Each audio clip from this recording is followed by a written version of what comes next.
up, everybody? My name is Tucker. In today's video, we're going to be talking about Kyrie Irving. If you enjoyed the video, make sure to leave a like rating on it. Check out my socials in the description down below as well. And let's go ahead and get started. Okay, so news broke yesterday that the Nets have made a decision that Kyrie Irving, until circumstances change, will not be a member of the Brooklyn Nets. He would have been eligible to be a part-time participant with the team.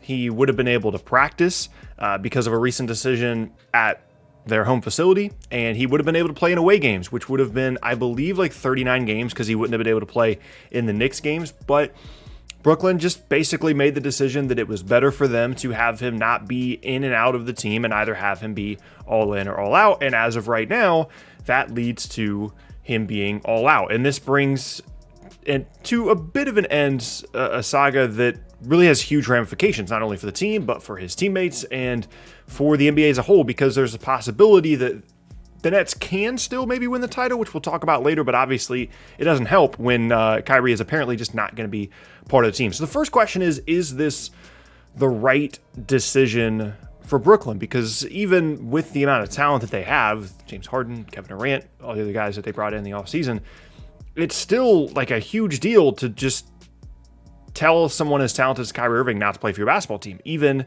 if that would have only been for 39 games. Ultimately, there's two schools of thought on this. One, NBA players take rest days and stuff all the time, and having Kyrie on the team, even on a part-time basis, yes, would have been odd. It would have been difficult to build chemistry. If things were going poorly in those away games in which Kyrie played, it would have been this whole saga and this whole drama. And it would have been nice to have Kyrie for those 39 games when, you could rest James Harden or Kevin Durant on the road. There's no guarantee Kyrie was ever going to play all 82 games anyway, even if circumstances were different. So that's one school of thought. And then the other is, why would you allow someone to just continue to go in and out of the team when they do technically have the choice to be a full-time member of the team if their choices were different, and kind of disrupt not only your rotations, but your chemistry. And for the entire season, it's just a thing. This eliminates the distraction part of it, where everybody's constantly thinking, oh, is Kyrie showing up to this game? Is he not? How involved is he with practices and things like that? You also could make the argument that not having him be a part of the team at all could potentially persuade him to change his circumstances and then become a full-time participant with the team. But ultimately, I'm kind of on the side of this is the right decision for the team, because it allows Kyrie to make his own personal decisions, and then it also allows the Nets to decide how those decisions impact them as a team. And I would rather Kyrie be all in or all out rather than him constantly coming in and out of the team. So the other ramifications of this, of course, are now people are bringing up the idea of, well, if Kyrie's not going to play for the Nets at all this year, maybe there is a team out there that would allow Kyrie to participate on a part-time basis and thus could facilitate a trade with Brooklyn for Kyrie Irving. The Ben Simmons stuff, of course, comes up. A team like Houston, where they could maybe trade John Wall to Brooklyn so that they're at least getting a player out of Kyrie Irving. And then if Kyrie does retire, which has been something that's been rumored if he ever got traded from Brooklyn, then Houston at least gets out of the John Wall money. There are a few possibilities out there. It's been reported that Philly is not interested in a Kyrie trade at the moment, whether that be a Simmons swap or otherwise. That could change. But my stance on this really hasn't changed based off of yesterday's news. And that is, Brooklyn, I would be surprised if they ever actively explored a Kyrie Irving trade.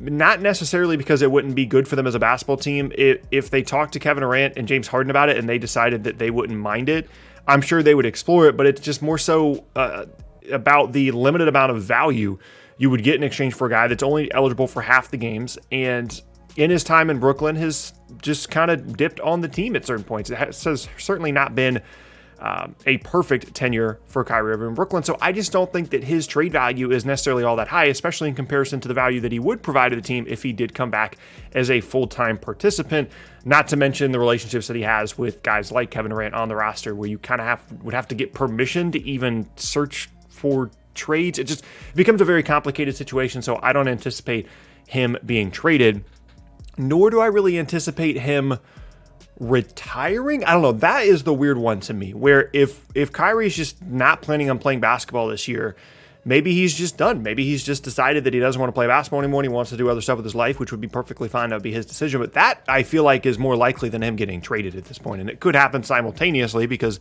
again, it's been rumored and reported that if he ever was traded, he would retire. But ultimately, it's an odd situation, but I think Brooklyn made the correct decision here, and we'll see kind of what happens with Kyrie down the road. This kind of felt like something that they had to do. And the last point for me here is a question that I offered you guys is, do you think that the Nets can still win the title and or make the finals without Kyrie Irving on the roster? Because there are some numbers that indicate that they were no worse last year when James Harden and Kevin Durant shared the floor together than they were when all three of Kyrie Irving, James Harden, and Kevin Durant shared the floor together. And the reasoning for that could be that you get to put a better defender on the floor when it's just Harden and Durant. You certainly still have plenty of scoring and offensive production, and maybe it makes the roles a little bit more clear and defined. Rather than having three ball dominant guys, you only have two, and then everybody else can kind of fill in the gaps. But obviously, I mean, this is a guy, I think something that we forget is Kyrie, even though he was a bit limited in terms of his games played, and the games that he did play last year, he's a 25 point per game scorer, and he was a 50, 40, 90 guy. Like, that is not an easy thing to do.